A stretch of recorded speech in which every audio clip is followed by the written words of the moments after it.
Detective Miles Carter didn't believe in ghosts, at least not the kind that whispered through phone lines. It was 2:47 a.m. when his phone rang. Unknown number. He nearly ignored it. Calls at that hour were never good news. Suicides, break-ins, people screaming down the line for help that came too late. He answered anyway. "Carter," a man's voice. Calm, almost polite. "Detective, I need to report a murder." Carter rubbed his eyes, sat up in bed. "All right, who's dead?" "A woman named Valerie Knox. She'll be found at the corner of Haver and 6th. Apartment 302. Carter frowned. "She'll be found?" A pause. Then the voice continued, like he hadn't heard him. "She's wearing a red dress. You'll find her in the bathtub. Please hurry. I'm sorry." The line clicked dead. Carter stared at the screen for a long second, then swung his legs out of bed. The voice hadn't been threatening. It sounded regretful. He dressed fast, holstered his weapon, and headed out. 3:18 a.m. Haver and 6th rain hit the windshield like static. The apartment building was old, the kind that leaned toward the street, windows staring like tired eyes. An officer met him at the door. Dispatch got a call from a neighbor, said they heard water running for hours. They went up.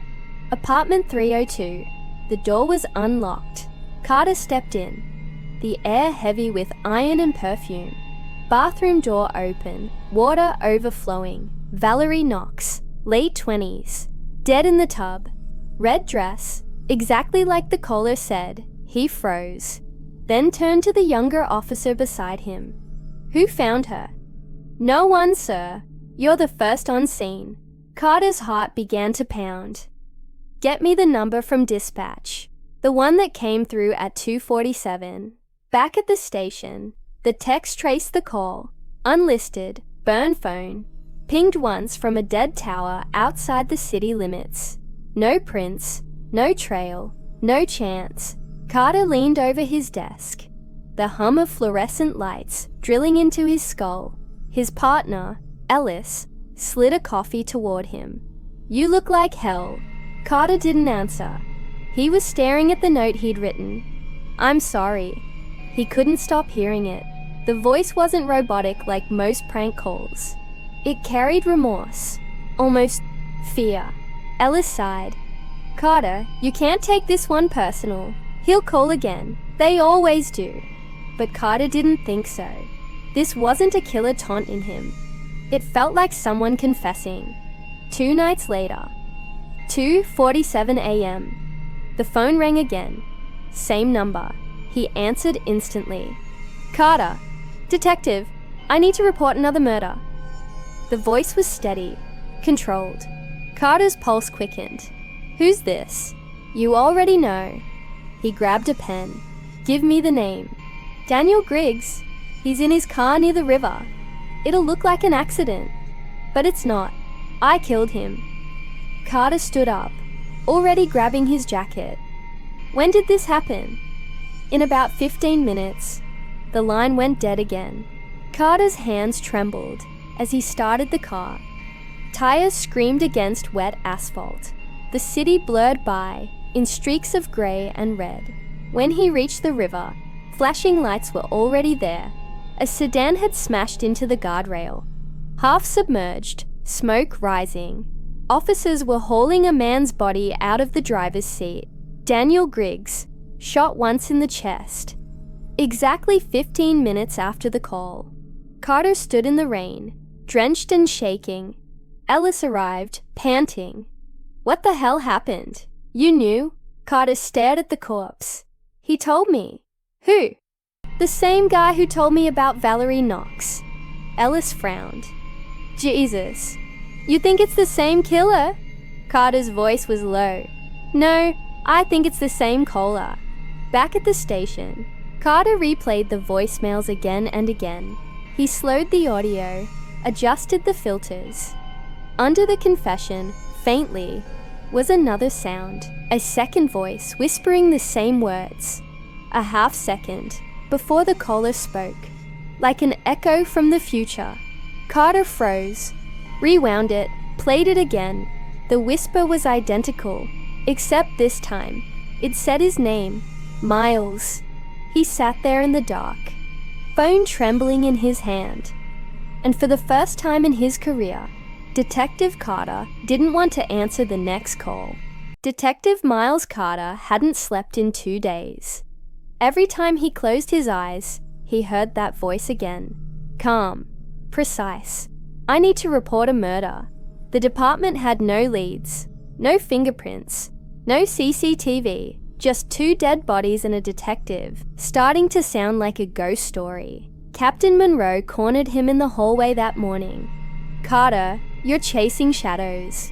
You think someone's calling you from the future now. Carter clenched his jaw. The caller knew details no one else could have known, right down to the dress color. That's not coincidence. Monroe crossed his arms. Then find him before the press does. And Carter, get some damn sleep. He didn't reply. He was already walking out the door. Carter spent the next 12 hours tracing the victims. Valerie Knox, Daniel Griggs. No connection on record. Different neighborhoods, different lives. Until he checked the missing persons database. 3 years ago, both names appeared briefly. Reported missing within the same month. Filed by the same person. Dr. Warren Holt. Carter froze. Holt. That name rang somewhere deep in the dust of his memory. He dug deeper. Dr. Holt had been a forensic psychiatrist, consulting for the department years ago. Then he vanished after a malpractice suit. A patient suicide, sealed case, and the suicide victim's name hit him like a punch. Miles Carter Jr., his son. The file was buried under internal records. Carter stared at it for a long time, his throat dry. He'd stopped talking about that night years ago. The night his teenage son took his own life after sessions with Holt. He slammed the folder shut. No, it's not possible. But deep down, something shifted. A cold understanding crawling out from the dark. Whoever was calling knew about Holt, about his son, about everything. 2:47 a.m. The phone rang again. Carter stared at it, heart pounding. He let it ring 3 times before answering. Carter. Detective. I need to report a murder. His voice trembled. Who this time? Warren Holt. Carter's breath caught. You're lying. He's at his cabin outside Ravenwood. You have 40 minutes. The line went silent. Carter grabbed his keys and gun. He didn't call backup, didn't tell Ellis. If Holt really was next. Carter wanted to see his face before anyone else did. The cabin sat at the edge of the woods, half swallowed by fog, lights off, silence thick enough to choke on. Carter moved inside slowly, flashlight cutting through the dark. The smell hit him first, copper and rot. In the living room, Warren Holt sat slumped in a chair, shot clean through the head, blood still fresh. Carter's knees went weak. Jesus Christ! Something buzzed on the table. Holt's phone. Incoming call. Unknown number. He answered, whispering, "Who are you?" You found him, didn't you? Carter's voice cracked. Why Holt? Why now? Because it started with him. Because you never stopped it. Carter's chest tightened. What are you talking about? You already know. Static filled the line. Then a faint sound beneath it. A whisper. The same echo from before. He turned up the volume, listening hard. Third call is yours. The call disconnected. Carter stood frozen, phone shaking in his hand. His reflection stared back from the cabin window. Pale, drenched in sweat, eyes hollow. Outside, lightning flashed, lighting the trees in white veins. For a split second, he saw someone standing just beyond the glass. A figure in the rain, motionless, watching. He rushed outside, gun raised. Nothing, just empty woods.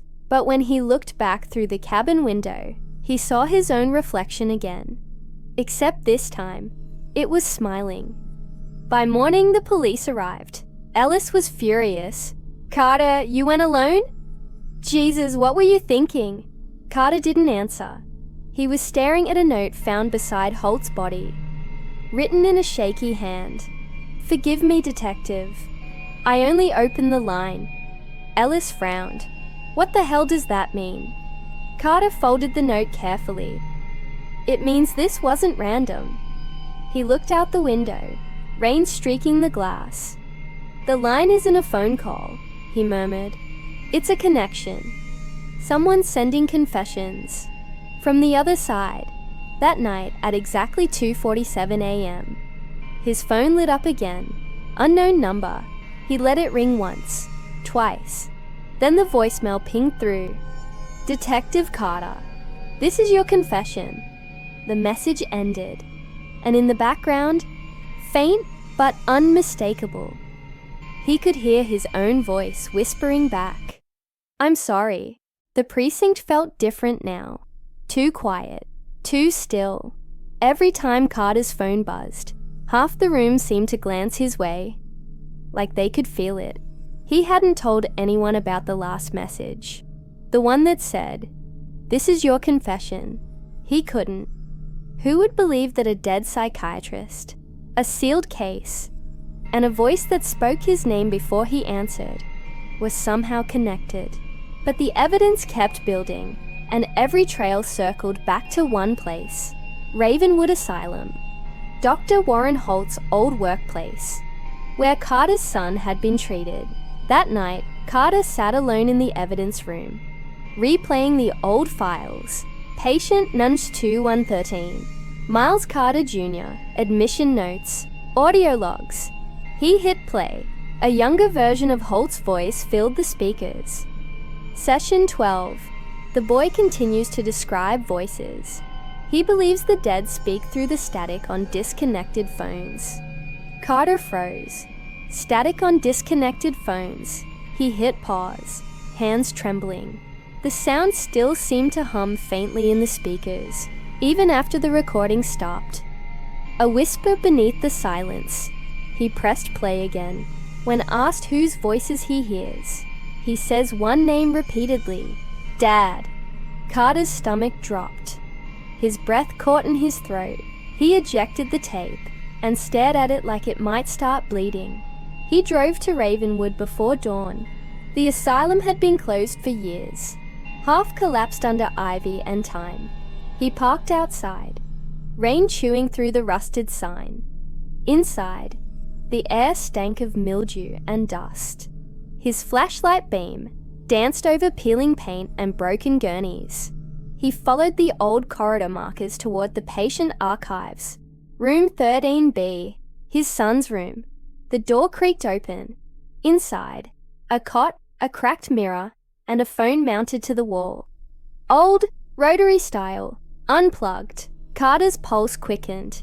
He lifted the receiver. Static. He almost laughed. Half nerves, half despair. Then, "Detective Carter." The voice. The same calm, haunted tone from every call. He staggered back. "Who are you?" "You know me." "Stop saying that. You opened the line when you couldn't let go." The receiver trembled in his grip. "You're not real. You're a recording. Some leftover." "You asked for answers. The line connects confession and consequence. You can't close it now." Static roared in his ear, and for a split second, he saw something. His reflection in the broken mirror, mouth moving though he wasn't speaking. The voice came from there. "Do you remember the last thing you said to your son?" Carter's breath hitched. His throat burned. "No. You told him to stop pretending, that the voices weren't real." He dropped the receiver. It hit the floor, the sound slicing through the dark like a gunshot. He stumbled out of the room, gasping, eyes blurring with tears and rain. Back in his car, he slammed the door and gripped the wheel hard enough for his knuckles to ache. The phone on the passenger seat lit up. Unknown number. 2:47 a.m. He didn't answer. He couldn't. But the voicemail icon blinked seconds later. He pressed play. "Dad, can you hear me?" Carter's entire body went cold. His son's voice, clear, frightened. "It's not over. He's here. You have to stop him before he opens the line again." Static swallowed the rest. Then silence. Carter sat there shaking, breath ragged. The voicemail timestamp read tomorrow's date. By the time he got back to the station, dawn was bleeding into the skyline. Ellis was waiting, eyes wide. "You need to see this." He followed him into the briefing room. On the board, 3 photos. Valerie Knox, Daniel Griggs, and Warren Holt. But someone had added a 4th, Carter's photo. Ellis cleared his throat. "Captain says all 3 victims were connected to you, Miles. Valerie was your son's teacher. Griggs was a department tech who handled your kid's file. And Holt, Carter didn't let him finish. His heart was pounding too loud to hear. Ellis's voice was tight. "Miles, the next call. It's going to be about you." Carter looked at the photos again. The faces. The thin red lines connecting them like veins. Each one led straight back to him. He whispered, "The confessions aren't warnings. They're absolutions." Ellis frowned. "What the hell does that mean?" Carter turned to him, eyes hollow. "It means I'm the one who made them." That night, the phone rang again. 2:47 a.m. The voice on the other end was calm. "Detective Carter, are you ready to confess?" Carter closed his eyes. "I think I already did." The city never really slept. It just hummed. A tired, endless drone beneath flickering lights. Detective Miles Carter sat in his car outside the precinct, watching his own reflection in the windshield. He looked older, worn thin, like someone who'd been living on borrowed time. On the seat beside him, his phone waited. Silent, but not for long. 2:46 a.m., he whispered. 1 minute left. Inside the building, evidence techs worked late. Ellis had begged him to stay inside, but Carter couldn't. The walls there made the air too thick, too close to the line. He lit a cigarette with shaking hands. The flame trembled. He thought of his son, how the boy used to hide in his office chair, pretending to solve cases with him. "Dad, every story has a voice," he'd said once. "You just have to listen."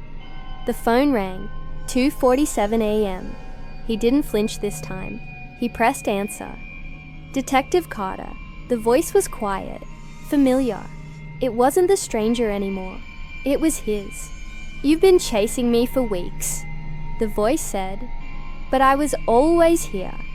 Carter swallowed hard. "Why now? Why all of them?" "Because guilt needs witnesses. Valerie, Griggs, Holt, they all carried your secret." He clenched his teeth. "I didn't kill them. Didn't you?" The car filled with static, soft, like wind whispering through wires. For a heartbeat, he saw their faces reflected in the glass. The victims, pale and still, staring back from the dark. "You built the line, Miles." His voice continued. "Every unanswered call, every regret." Holt tried to close it, but he couldn't. "Because you never forgave yourself." Carter's chest ached. "My son is the only one still trying to reach you." Static swelled into a low hum. It felt alive. The radio in the dashboard flicked on by itself, whispering fragments of recordings from old cases, interviews, even his own reports. Detective Carter responded to the scene. "Time of death. I'm sorry." He covered his ears. "Stop it." The line went silent. Then a different voice came through, softer, trembling. "Dad?" Carter froze. "Miles, I didn't want to leave. I just wanted you to listen." Tears blurred his vision. "I'm listening now, son." The voices were never ghosts, Dad. They were echoes. Every time someone regrets what they did, it leaves a signal. Holt found a way to tune it. He opened the line. Carter whispered, "And now it's open through me." Yes, the signal cracked again. He could hear rain, distant sirens, and something else. The faint beeping of a heart monitor. His own pulse synced with it. "You have to end it, Dad, before it pulls you all the way in." He nodded slowly, though his son couldn't see him. "Tell me how. Confess. Say it out loud." Carter's breath shuddered. He gripped the phone like a lifeline. "I'm sorry, Miles. I should have believed you. You were sick, and I turned away. I told you the voices weren't real." The static deepened. Lights along the street flickered. "And the others?" his son asked. He closed his eyes. "I killed Holt to shut him up. He knew what happened. Valerie tried to expose him. I silenced her. Griggs found the recordings. I made it look like an accident." His voice broke. "But every time I thought it was over, the phone rang. Because you never told the truth." The air went still. No sound, no hum, only silence. Carter waited, trembling. "Is it done?" "Almost." The phone screen flickered, his reflection staring back in the black glass. Except it wasn't mirroring him anymore. The other him smiled faintly. "Goodbye, Dad." The line cut out. When Ellis found the car, hours later, it was still running. Carter sat in the driver's seat, eyes closed, peaceful, phone in hand. No pulse. The forensics report said heart failure, but his phone history showed one last outgoing call. Timestamped 2:47 a.m. Duration 0:00. No number listed. That morning, Ellis sat at Carter's desk, sorting through his things. The phone buzzed once. Unknown number. He hesitated, then answered. "Detective Ellis." A calm voice said, "I need to report a murder." Ellis frowned. "Who's the victim?" "Miles Carter." The line went dead.